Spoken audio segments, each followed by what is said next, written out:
Soumya lawyer సంధ్య దగ్గరికి వెళ్ళి నాకు వెంటనే విడాకులు ఇప్పించండి మేడం. ఇక మా ఆయనతో కలిసి ఉండడం నా వల్ల కాదు.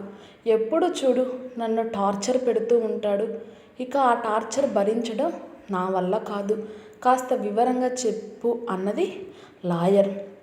అప్పుడు సౌమ్య చెప్పింది, సౌమ్య భర్త కిరణ్తో పాటు కలిసి ఫ్రెండ్స్తో పాటు కలిసి రెస్టారెంట్కి వెళ్ళారు. కిరణ్ తన ఫ్రెండ్ రాకేష్ని అడిగాడు తను తీసుకున్న కొత్త కారు ఎలా ఉంది అని. అప్పుడు రాకేష్ చెప్పాడు, చాలా బాగుంది, మైలేజ్ కూడా బాగుంది. దాంతో సంతోషపడిన కిరణ్ తన భార్యతో అన్నాడు, సౌమ్య మనం కూడా అదే కారు తీసుకుందాము అనగానే అప్పుడు సౌమ్య అన్నది, చాలా చిన్న కారు మనకెందుకు, మనం ఎన్యూవి కార్ తీసుకుందామని అనడంతో కిరణ్ నవ్వుతూ అన్నాడు, సౌమ్య ఆ కారు 25 లక్షలు ఉంటుంది. నెలకి ఈఎంఐ కట్టాలి, ఇబ్బందిగా ఉంటుంది కదా మనకి. అందుకే మనం చిన్న కారు తీసుకుందాం, మనకు బడ్జెట్లో వచ్చేస్తుంది, పెద్దగా ప్రాబ్లం అవ్వదు అనడంతో అప్పుడు సౌమ్య అన్నది నవ్వుతూ, మీరు దానికోసం పెద్దగా ఫీల్ అవ్వాల్సిన అవసరం ఏమీ లేదు. నాకు ఈ ఇయర్ నుండి నా శాలరీ 20 లక్షలు ప్యాకేజ్, కాబట్టి ఆ కారు కొనగలను అన్నది సౌమ్య. కిరణ్కి తన భార్య పర్సనల్గా చెప్పకుండా తన ఫ్రెండ్స్ ముందు గొప్పగా చెప్పడం, కాస్త చిన్నతనంగా భావించడం. కాసేపటికి వెయిటర్ బిల్లు తీసుకొచ్చి ఇచ్చాడు. కిరణ్ ఆ బిల్లు పే చేయడానికి చూస్తూ ఉండగా ఇంతలోనే సౌమ్య అతని చేతిలో నుండి ఆ బిల్ లాక్కుని, ఈరోజు ట్రీట్ నాది, నేను ఇస్తాను మీ అందరికీ అంటూ బిల్ పే చేసింది. కిరణ్ మరియు కిరణ్ వాళ్ళ ఫ్రెండ్స్ కాస్త ఇబ్బందిగా ఫీల్ అయ్యారు. తర్వాత ఎవరి ఇంటికి వాళ్ళు వెళ్ళాక ఇంటికి వెళుతూనే కిరణ్ కోపంతో సౌమ్యని అడిగాడు, సౌమ్య నువ్వు చేసిన పద్ధతి అసలు బాగలేదు. నాకు నీకంటే ఎక్కువ శాలరీ అని నా ఫ్రెండ్స్ అందరి ముందు నన్ను అవమానించాలని ధ్యేయంగా పెట్టుకున్నావా నువ్వు?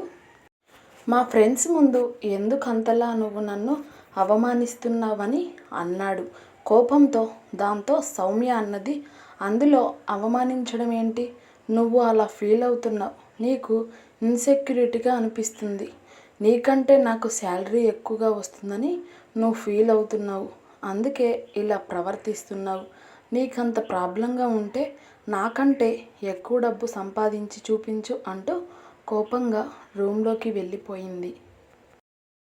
సౌమ్య మాటలకే కిరణ్ ఎంతో బాధ అనిపించి కోపంతో బయటకి వెళ్ళిపోయాడు.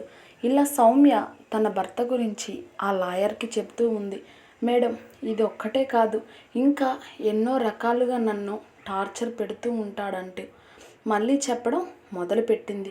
నేను నా భర్త బర్త్డేకి 1 lakh వర్త్ స్మార్ట్ వాచ్ గిఫ్ట్గా ఇచ్చాను, కానీ అతను కనీసం దానిని ఓపెన్ కూడా చేయలేదు. ఎందుకంటే ఆ గిఫ్ట్ని నేను నా శాలరీని షో ఆఫ్ చేయడానికి ఆ గిఫ్ట్ ఇచ్చానని అతని ఫీలింగ్. సరే అది వదిలే, ఇంకా అంతకంటే ఘోరమైన విషయం ఏంటంటే నాకు నా జాబ్ పరంగా బెంగళూరు ట్రాన్స్ఫర్ అయింది. దాంతో ఒకరోజు మా వారికి చెప్పాను, బెంగళూరు ట్రాన్స్ఫర్ అయింది, మీరు ఇక్కడ హైదరాబాద్లో ఉంటారు, ఇద్దరం విడివిడిగా ఉండడం ఎందుకు, అందుకే మీరు నాతో పాటు బెంగళూరు వచ్చేస్తే ఇద్దరం అక్కడ హ్యాపీగా ఉండవచ్చునని. కానీ అతనికి నేను జాబు చేస్తూ ఉండడం వలన పొగరుగా ఇలా మాట్లాడుతున్నానని నాతో ఎంతో గొడవ పెట్టుకున్నాడు అన్నది సౌమ్య. అప్పుడు సంధ్య అడిగింది, ఏమని గొడవ పెట్టుకున్నాడు మీ వారు అనడంతో సౌమ్య ఇలా చెప్పింది, నీ జాబ్ కోసం నేను నాకున్న ఉద్యోగాన్ని వదిలేసి నీతో పాటు బెంగళూరు వచ్చేలా అంటే, నేను ఒక ఇంట్లో గిన్నెలు తోముతూ వంట చేస్తూ స్కూల్ కూర్చుంటే నువ్వు మహారాణిలా జాబ్ చేసుకుంటూ వచ్చి నన్ను ఇంటికి సర్వెంట్లా మార్చాలని చూస్తున్నావా అంటూ గొడవ పడుతున్నాడు. అసలు ఇందులో సర్వెంట్లా మార్చేదేమిటో నాకు అర్థం కావడం లేదు. అతనికి నాకంటే శాలరీ తక్కువ, నాకు శాలరీ ఎక్కువ, నా శాలరీతో మేమిద్దరం సంతోషంగా ఉంటాం కదని. కానీ అది తనకు అర్థం కావడం లేదు. ఇక రోజు రోజు ఈ విధమైన గొడవలు నేను భరించలేను సంధ్య. అతనిపై ఆధారపడాల్సిన అవసరం నాకేంటి? నా లైఫ్ నేను చూసుకుంటాను. అతడి లైఫ్ అతనిది. అతనితో నేను ఉండలేను. నాకు డైవర్స్ ఇప్పించేయండి అని చెప్పింది సౌమ్య లాయర్ సంధ్యతో. అప్పుడు అంతా విన్న లాయర్ సంధ్య ఒక చిరునవ్వు నవ్వింది. అది చూసి సౌమ్యకు చాలా కోపం వచ్చింది. కానీ ఏమీ అనలేక మౌనంగా ఉండిపోయింది. లాయర్ చెప్పడం ప్రారంభించింది. అతను కూడా బెంగళూరు రానడంలో తన తప్పు కూడా ఏమీ లేదు.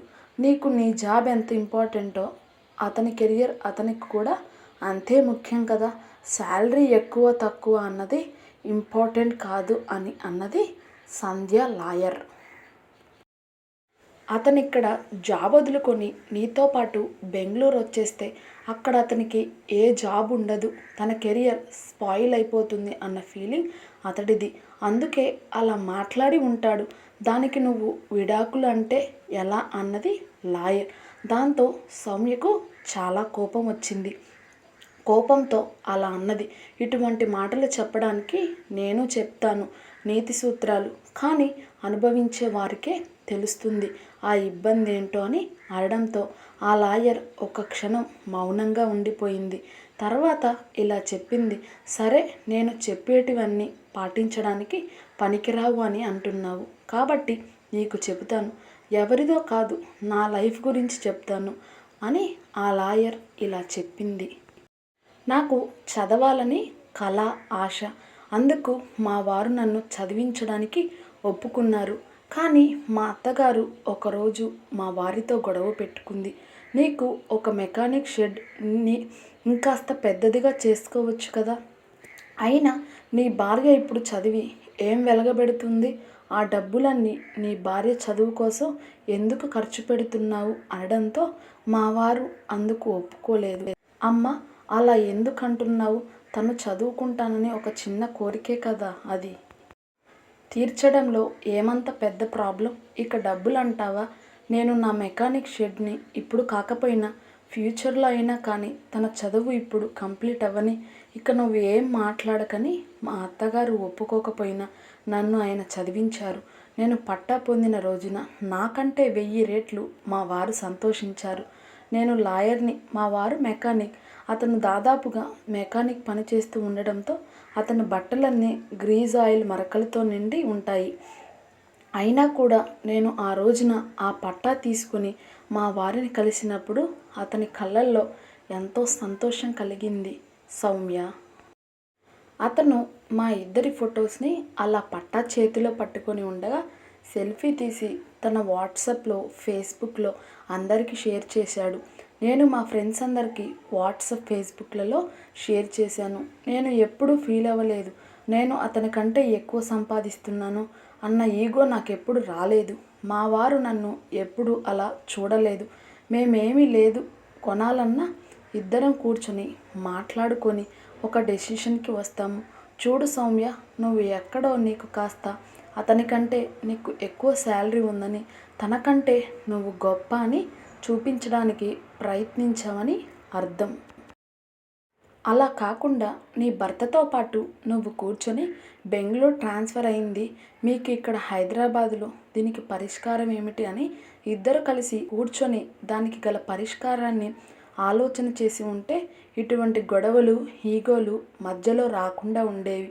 నీ భర్తది అంత తప్పు ఉందని నువ్వు అనుకుంటున్నావు. నీదే మొత్తం తప్పుంది. ఒకసారి బాగా ఆలోచించుకున్నాక అప్పుడు కూడా నీకు విడాకులు కావాలంటే అప్పుడు నా దగ్గరికి రా, ఇక నువ్వు వెళ్ళు అని చెప్పి పంపించింది సంధ్య. ఆ రోజు కిరణ్ బైకు రిపేర్ రావడంతో మెకానిక్ షెడ్కి వెళ్ళాడు కిరణ్. అక్కడ వర్క్ చేస్తున్నారు వర్కర్స్. ఇంతలో అక్కడికి ఆ షెడ్ ఓనర్ అయిన లాయర్ భర్త వచ్చాడు. స్వీట్ బాక్సులలో తన వర్కర్స్ అందరికీ స్వీట్స్ ఇచ్చాడు. తన వైఫ్ ఈరోజు కోర్టులో తన ఫస్ట్ కేసుని సక్సెస్ఫుల్గా గెలిచిందని అక్కడే ఉన్న కిరణ్ చూసి, ఆ మెకానిక్ నీకు వచ్చింది స్వీట్ ఇవ్వడంతో కిరణ్ చూసి షాక్ అయ్యాడు. ఇతను చూస్తే మెకానిక్, కానీ ఇతని వైఫ్ లాయరా, అదేంటి, అది ఎలా సాధ్యమని ఆశ్చర్యపోయాడు.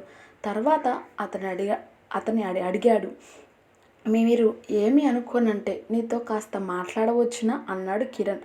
ఆ మెకానిక్ అతను ఏంటి అన్నట్టుగా అడిగాడు. మీరు ఒక మెకానిక్, కానీ మీ వైఫ్ ఒక లాయరా? ఆమె సంపాదన మీకంటే ఎక్కువగా ఉంటుంది. మీకు మీ భార్య ఎక్కువగా సంపాదిస్తుందని అందరిలో మిమ్మల్ని చులకన అవుతారని అనిపించలేదా అనడంతో అతను చిరునవ్వు నవ్వాడు. ఇందులో చులకనగా ఫీల్ అవ్వాల్సిన అవసరం ఏముంది? మనకు పుట్టిన పిల్లలు మనకంటే జీవితంలో ఉన్నంత స్థాయిలో ఉండాలి అనుకుంటాము. వాళ్ళు ఏదైనా పెద్ద జాబ్ని సాధించినప్పుడు మనం ఎంత సంతోషపడతాము. అలాగే భార్య కూడా మన పిల్లలు ఉన్నంత స్థితికి వెళ్ళినప్పుడు అసూయపడని మనము మన భార్య మాత్రం పెద్ద స్థాయికి వెళ్తే ఎందుకు అసూయపడాలి? అయినా ఎవరి జీతం ఎక్కువ ఎవరి జీతం తక్కువ అనేది కాంపిటీషన్ కాదు. లైఫ్ అంటే ఇది ఒక కుటుంబం, కలిసి ఉండాలి అంటే ప్రేమ అభిమానాలు ఉండాలి, అంతే తప్ప డబ్బుతో ముడిపెట్టుకోవద్దు కిరణ్. నేను ఇప్పుడు నా భార్యను తన జీతం ఎక్కువ నాది తక్కువ అన్న ఫీలింగ్తో ఎప్పుడూ చూడలేదు. అలా ప్రవర్తించదు కాబట్టి మేమిద్దరం దీంతో సంతోషంగా ఉన్నామని చిరునవ్వుతో అక్కడి నుంచి వెళ్ళిపోయాడు. అతను అది విన్న కిరణ్ ఆలోచనలో పడ్డాడు. తన భార్యను తనకంటే ఎక్కువ సంపాదిస్తుందా అన్న విషయాన్ని జీర్ణించుకోలేక తనతో ఇంతకు ముందులా కాకుండా తన భార్య చెప్పినట్టుగానే ఇన్స్పిరేషన్ బిహేవ్ చేస్తున్నాను అన్న విషయం అతనికి అర్థమైంది. ఆ యాటిట్యూడ్ని చేంజ్ చేసుకోవాలి అని అనుకున్నాడు కిరణ్. ఆ రోజు కిరణ్, సౌమ్య ఇద్దరు కలిసి కూర్చొని తమ లైఫ్కి సంబంధించిన విషయాలు ఒకరికొకరు చర్చించుకొని తమ సమస్యలను తమే పరిష్కరించుకొని ఇప్పుడు వాళ్ళు ఎంతో సంతోషంగా ఉన్నారు. నా వీడియో నచ్చితే లైక్ చేయడం, సబ్స్క్రైబ్ చేయడం మర్చిపోకండి.